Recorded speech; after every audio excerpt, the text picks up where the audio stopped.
Hi friends, আজি বনাম custard আইসক্ৰিম। তাৰ বাবে আমি 2 কাপ গাখীৰ লৈ লৈছো।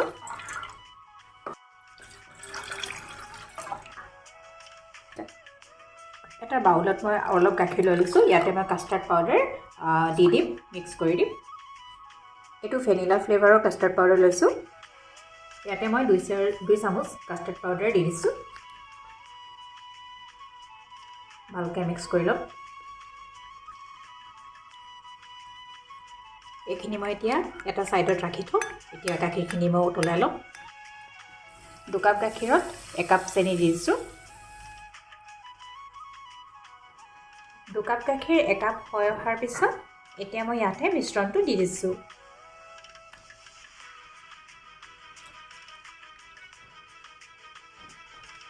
এতিয়া মই মিশ্ৰণটো লৰাই দিছো। 5 পৰা 10 মিনিটৰ পিছতে মই মিশ্ৰণটো যেতিয়া ডাঠ হৈ আহিব তেতিয়া মই গেছৰ ফ্লেমটো অফ কৰি দিম।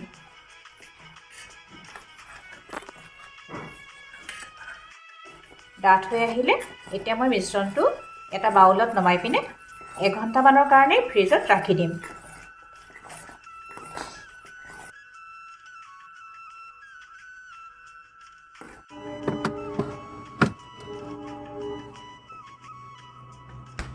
যেতিয়ালৈকে কাস্টাৰ্ডখিনি 1 ঘণ্টাৰ কাৰণে ফ্ৰিজত ৰাখি দিছো ঠাণ্ডা হ'বৰ কাৰণে, সেইখিনি সময়তে মই 1 কাপ হুইপ ক্ৰীম বিট কৰি লম।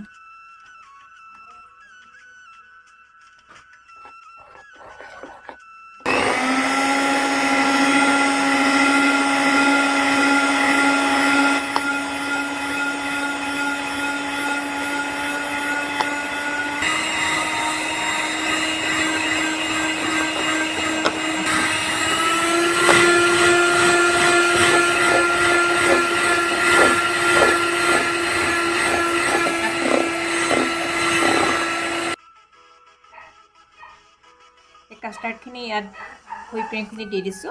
আকৌ এবাৰ বিট কৰি লম।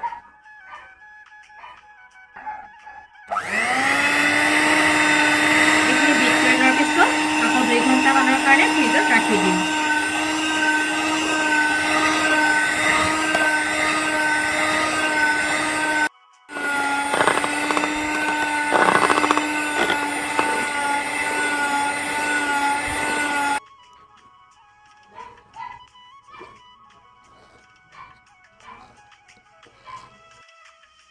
এতিয়া মই এই আইসক্ৰীম মিক্সাৰটো এটা কণ্টেইনাৰত ঢালি দিম আৰু এই মিক্সাৰটো মই অভাৰনাইট ফ্ৰিজত ৰাখি থম।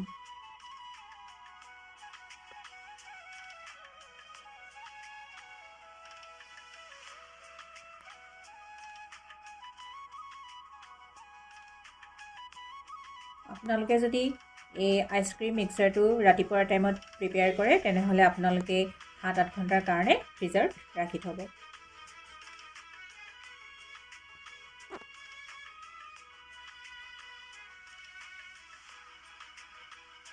অলপমান কাজু পিস্তা লৈ লৈছো গাৰ্নিচিং কাৰণে।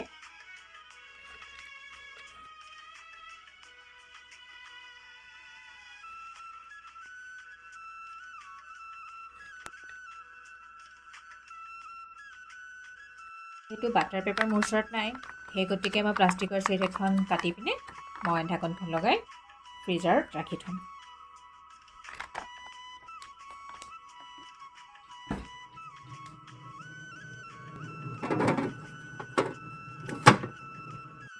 এই কণ্টেইনাৰটোত যে আমি আমুল আইচক্ৰীম আগতে আনি খাইছিলোঁ, আপোনালোকে নাভাবিব যে আমি দোকানৰ পৰা কিনি আনি এনেকৈ আমি থৈ দিছোঁ বুলি। আমি এই বনাই আমি ইয়াত ভৰাই আমি এনেকৈ ফ্ৰিজাৰত ৰাখি দিছোঁ। অভাৰনাইট ৰখাৰ পিছত আমাৰ আইচক্ৰীম ৰেডি হৈ গ'ল। এতিয়া সাৰ্ভ কৰি দেখাই দিম। এয়া মই আইচক্ৰীম সাৰ্ভ কৰি দিলোঁ। আগলৈ এনেকুৱা ৰেচিপি পাই থাকিবলৈ মোৰ চেনেলটো ছাবস্ক্ৰাইব কৰি দিব। আজিলৈ আহিলোঁ দেই, বাই।